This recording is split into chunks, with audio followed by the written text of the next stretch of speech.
કોંગ્રેસનું એ રાષ્ટ્રીય અધિવેશન જે 6 દાયકા પહેલા ગુજરાતમાં થયું હતું અને હવે 6 દાયકા પછી અમદાવાદમાં થવા જઈ રહ્યું છે। રાહુલ ગાંધી 1 મહિના પહેલા આવ્યા હતા અને ત્યારે ગુજરાતમાં કોંગ્રેસની સરકાર બનાવવાનો હુંકાર કરીને ગયા હતા અને એના જ ભાગરૂપે આ રાષ્ટ્રીય અધિવેશન પણ અત્યારે યોજાઈ રહ્યું છે અને આ રાષ્ટ્રીય અધિવેશન માટે દેશભરમાંથી કોંગ્રેસના દિગ્ગજ નેતાઓને આવવાની શરૂઆત થઈ ચૂકી છે। ગુજરાત કોંગ્રેસના મોટા નેતાઓ સાંસદ ગેનીબેન સહિતના નેતાઓ એરપોર્ટ ઉપર એ રાષ્ટ્રીય નેતાઓને આવકારવા માટે એરપોર્ટ ઉપર જોવા મળી રહ્યા છે। રાષ્ટ્રીય નેતાઓનું આગમન થઈ રહ્યું છે ને એની સાથે સાથે જ્યાં રિવરફ્રન્ટ અને ગાંધી આશ્રમ બંને જગ્યાએ આ કોંગ્રેસનું રાષ્ટ્રીય અધિવેશન થવાનું છે ત્યાં હકડે ઠઠ જબરજસ્ત તડામાર તૈયારીઓ પણ થઈ રહી છે ને એની સાથે સાથે સ્વાભાવિક છે છેલ્લા 3 દાયકાથી ગુજરાત ભારતીય જનતા પાર્ટીનો ગઢ છે અને ભારતીય જનતા પાર્ટીના ગઢમાં જ્યારે કોંગ્રેસનું રાષ્ટ્રીય અધિવેશન યોજાવાનું હોય ત્યારે રાજકીય શાબ્દિક ટપાટપી શાબ્દિક વાકબાણ પણ છૂટવાના અને અત્યારે થઈ પણ રહ્યું છે। कोई एक आदमी या कोई एक नेता कोई निर्णय ले ले और सब के सब वो करे, ये संभव नहीं है भारत में और कांग्रेस में हम कभी नहीं होने देंगे। हम सब मिलकर आज नहीं 1947 से पहले भी अधिवेशन के जरिए जटिल से जटिल समस्याओं को आपस में मिल बैठकर उसका हल निकालते थे। राहुल गांधीए કહ્યું છે કે કોંગ્રેસમાં 2 પ્રકારના ઘોડા છે, એક લગ્નનો બારાતનો ઘોડો છે અને બીજો રેસના ઘોડા છે। એ નક્કી કરવાનો છે। 12 વર્ષથી આ સ્ટેટમેન્ટ આપે છે।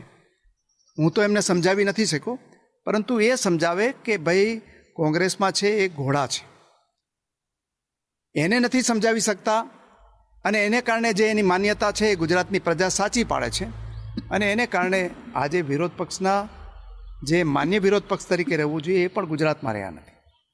બીજી વાત રાહુલ ગાંધીએ જ કરી છે, મેં વાત નથી કરી, કે કોંગ્રેસમાંથી 40-50 લોકો એવા છે કે જે ભારતીય જનતા પાર્ટી સાથે ભળેલા છે। તો એ કોણ ભળેલા છે એ રાहुल गांधी ने पूछी जोए कि कौन कौन छे।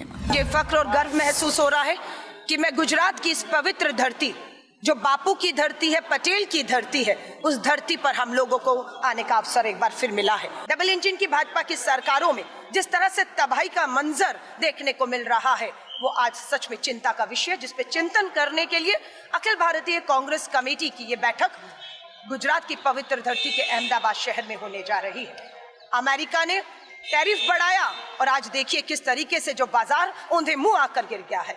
देश की अर्थव्यवस्था को भारी चोट पड़ रही है। राहुल गांधी गुजरात में अधिवेशन करे कि दिल्ली में अधिवेशन करे, गमे त्या अधिवेशन करे, कई फरक पड़वानो नहीं ने। गुजरात में तो मूड़िया ज उखड़ी गयेला।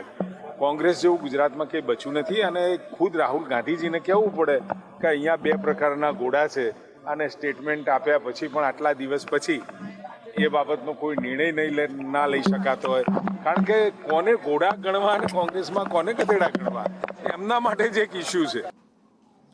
એટલે આ ઘોડા ગધેડાવાળી રાજનીતિ અત્યારે રાષ્ટ્રીય અધિવેશન વખતે ફરી એકવાર જબરજસ્ત ચાલી રહી છે। જે રાહુલ ગાંધી 1 મહિના પહેલા આવીને નિવેદન આપ્યું હતું અને એના પર રાજનીતિ અત્યારે ગરમાઈ પણ રહી છે અને હજી આ 2-3 દિવસ આ રાજકીય ગરમી ગુજરાતમાં વધતી